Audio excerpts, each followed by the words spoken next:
This commentary seeks to shed light on perils of a naturalized U.S. citizen as threats to retention and enjoyment of being a naturalized U.S. citizen unfold under priorities set by President Trump's Justice Department and mass deportation policy being carried out by the Department of Homeland Security. In this video, I take a look at the circumstances, the conditions under which naturalized Americans can lose their citizenship. I offer some warnings, and I identify pitfalls that should be avoided. I am Ambassador Curtis Ward, and this is Real Talk.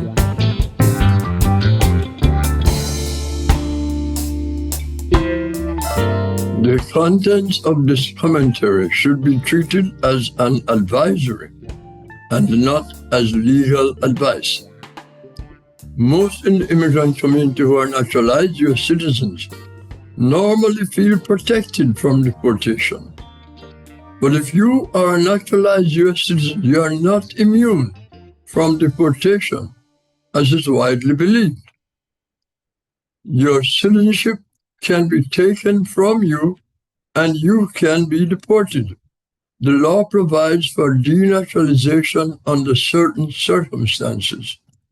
The legal boundaries that normally protect you are under stress. Regular media and social media are inundated by frightening reports of U.S. citizens being deported. While some are true, not all reports of denaturalized citizens being deported are to be believed. But there are enough stories of denaturalization and wrongful deportations that are true, and given the intent of the Trump administration's mass deportation policy to send shivers down the spine of naturalized U.S. citizens, many now believe they are not protected from deportation by their acquired citizenship, and quite rightly so. The circumstances for denaturalization are much broader now than they were before. While denaturalization has rarely been used in the past few decades, less than a dozen times each year, rescinding the citizenships of naturalized persons is now being used as a one way to achieve the deportation objectives of President Trump's administration. First, let me take you through acquisition of citizenship and some implicit dangers in the process. It is a far more complex process than most green card holders, lawful permanent residents, believe it to be. They often fail to consult appropriate professional advisors in preparing the application and providing the appropriate supporting documentation to the U.S. citizen and immigration services. The naturalization process provides several opportunities for errors, and in the past, most denaturalizations were based on undisclosed disqualifying information in the applicant's history. Avoidable errors. This qualification no longer depends primarily on one's past history. Under the Trump administration, denaturalization is now focused on someone's current activities deemed not pleasing to the president or out of sync with the president's policies and ideology. Some argue, justifiably, that denaturalization is now driven by the presence of political ideology, racism, religious bigotry, and other factors in the immigration policies of President Trump's administration. The threat of denaturalization, among other things, threatens freedom of speech, descent, and association. Among the rights and privileges granted by the U.S. Constitution, which every naturalized American pledged to uphold. While consulting a lawyer who specializes in immigration law is advised, there are also existing reputable immigration services which also provide quality services to immigrants. But more often than not, consulting an experienced immigration professional is imperative. Professional advice could save an applicant from unsuspecting traps. If the green card holder has committed an illegal offense, including if such offense or offenses rarely are classified as state misdemeanors, which may qualify as aggravated felonies for removal purposes, even if occurred several years ago. All contacts with the criminal justice systems of local, state, or federal jurisdictions are scrutinized and considered ex post facto disqualifying. Failure to seek or consult an immigration professional is a mistake which often comes back to bite, and that bite could result in denaturalization and removal from the United States.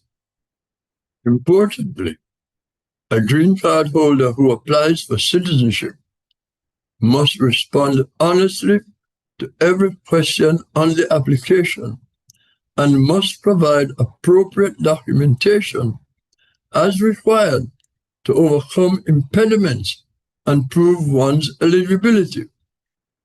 It is important to note that your entire immigration file is reviewed by the U.S. Citizen and Immigration Services during the naturalization process.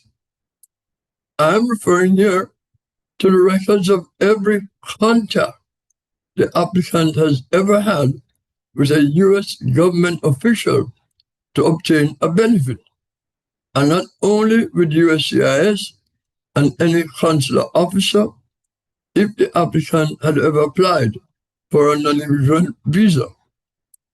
The applicant's past or current association with any group or organization deemed unlawful by the U.S. government or threatening the security of the United States is also scrutinized and would be disqualifying for U.S. citizenship.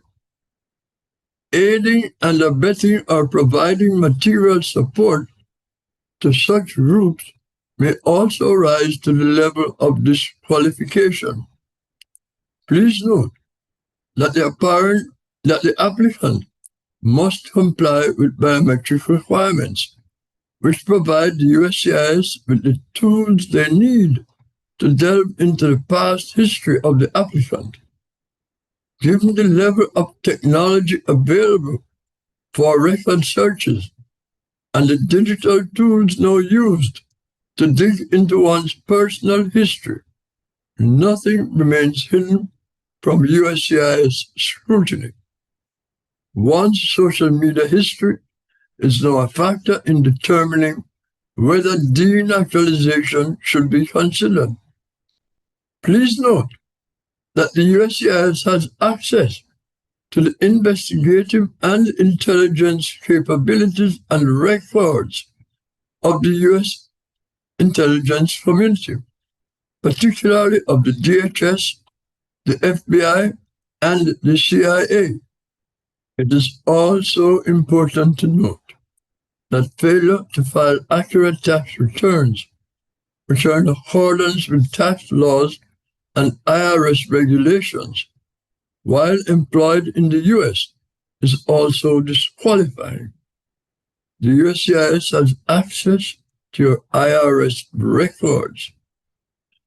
Having identified the risk of failure to comply with the provisions of accurate information given to U.S. government officials and agencies, and all prior applications and the process to unearth disqualifying records, let's now turn to the denaturalization process. Most applicants truthfully provide information to U.S. government officials within their knowledge and belief to be accurate. Some may have inadvertently omitted information they probably did not intend to. The burden of proving inadvertence is on the applicant. Even though qualified for citizenship, it should be understood that receiving it is not a right.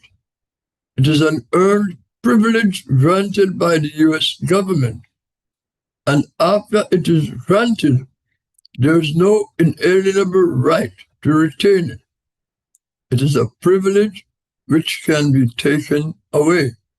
A decision to disqualify and remove a naturalized citizen takes into consideration the entire file and history of the individual.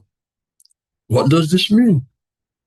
Denaturalization was used extensively for political reasons, often contrived to further a political objective during the McCarthy era, when thousands were denaturalized and deported.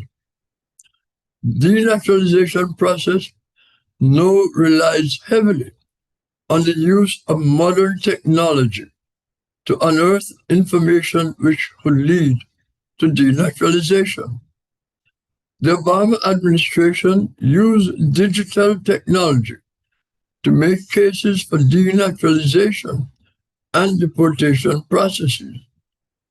The individuals who had their citizenships revoked and removed from the United States during the Obama administration were only a few who had been found to have committed egregious criminal acts and terrorism-related activities. The Trump administration is taking denaturalization to a higher level of prioritization and has added a few disqualifying activities. This is neither opinion nor speculation. This process has been set in motion. A memo was issued by the Justice Department on June 11 to its attorneys in the Civil Division, instructing them to prioritize denaturalization through a civil process, which makes the case against the naturalized individual easier to prove than it would had the case been pursued in criminal proceedings. Trump administration's denaturalization priorities. Item 5 on the list of priority areas identified in the memo issued by Assistant Attorney General Brett Shumate sets out 5 areas for Civil Division attorneys to prioritize investigations and enforcement action, advancing Trump administration. The directive to Justice Department attorneys prioritizing denaturalization states, in prioritizing denaturalization, the Justice Department attorneys may initiate civil proceedings to revoke a person's United States citizenship if an individual either illegally procured naturalization by concealment of a material fact or by willful misinterpretation under 8 U.S.C. Section 1451A. The benefits of civil procedures versus criminal procedures used in denaturalization processes give the Justice Department the ability to rely on a lower level of proof of violations and expanded the scope of violations to revoke the citizenship of individuals. This is a deviation from certain crimes, which was originally applied retroactively to those who had engaged in the commission of war crimes extrajudicial killings, or other serious human rights abuses. To remove criminals, gang members, or any individuals convicted of crimes who pose an ongoing threat to the United States, and to prevent convicted terrorists from returning to U.S. soil or traveling internationally on a U.S. passport. According to the Justice Department, the memo also supports the overall integrity of the naturalization program by those who unlawfully procured citizenship, including those who obtained it through fraud or concealment of material information, do not maintain the benefits of the unlawful procurement. Herein lies the trap. Through fraud or concealment of material information. It is the Justice Department lawyers, in pursuing denaturalization, who will determine the government's interpretation of the standard of proof of the predicate offenses. Anyone falling within the Civil Division's established list of priorities, which include the following, faces the threat of denaturalization and removal from the United States. Priorities include cases against individuals who pose a potential danger to national security, including those with a nexus to terrorism, espionage, or the lawful export from the United States of sensitive goods, technology, or information raising national security concerns. Individuals who engage in torture, war crimes, or other human rights violations. Individuals who further or furthers the unlawful enterprise of criminal gangs, international criminal organizations, and drug cartels. Individuals who committed felonies that were not disclosed during the naturalization process. Individuals who committed human trafficking, sex offenses, or violent crimes. Individuals who engage in various forms of financial fraud against the United States, including Paycheck Protection Program, the PPP, loan fraud, and Medicare fraud, which was introduced during COVID. Individuals who engage in fraud against private individuals, funds, or corporations. Individuals who acquired naturalization through government corruption, fraud, or material misrepresentation, not otherwise addressed by another priority category. Cases referred by United States Attorney's Office are in connection with pending criminal charges. If those charges do not fit within one of the other priorities and any other cases referred to the Civil Division that the division determines to be sufficiently important to pursue. The 10th category, the last one which I mentioned, opens up the process to political and ideological manipulation and abuse. Let me repeat what it says. Any other cases referred to the Civil Division that the division determines to be sufficiently important to pursue. Note also the standards for determining whether there was material misrepresentation of information provided in immigration applications are within the purview of the Justice Department attorneys. The bar for the proof required is very low. With all having been said, all green card holders and naturalized U.S. citizens are warned Do not associate with groups or individuals you know or have reason to believe are acting illegally in violation of the criminal laws of any jurisdiction or pose a security threat to the United States. Do not associate with, aid and abet or provide material support to questionable organizations or any organization or group deemed a threat to good order or to U.S. national security. Do not deliberately conceal or omit derogatory information from your history that is required on any application made to any U.S. government agency to obtain a benefit. Seek legal advice on whether such information could result in denaturalization.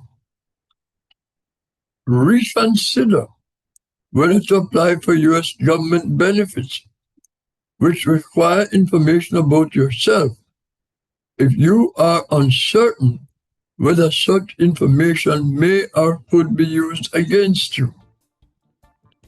It may be wise to forego a benefit to which you are otherwise entitled if you have any doubt. It may be wise to forego a benefit to which you are otherwise entitled. Remember what I just said.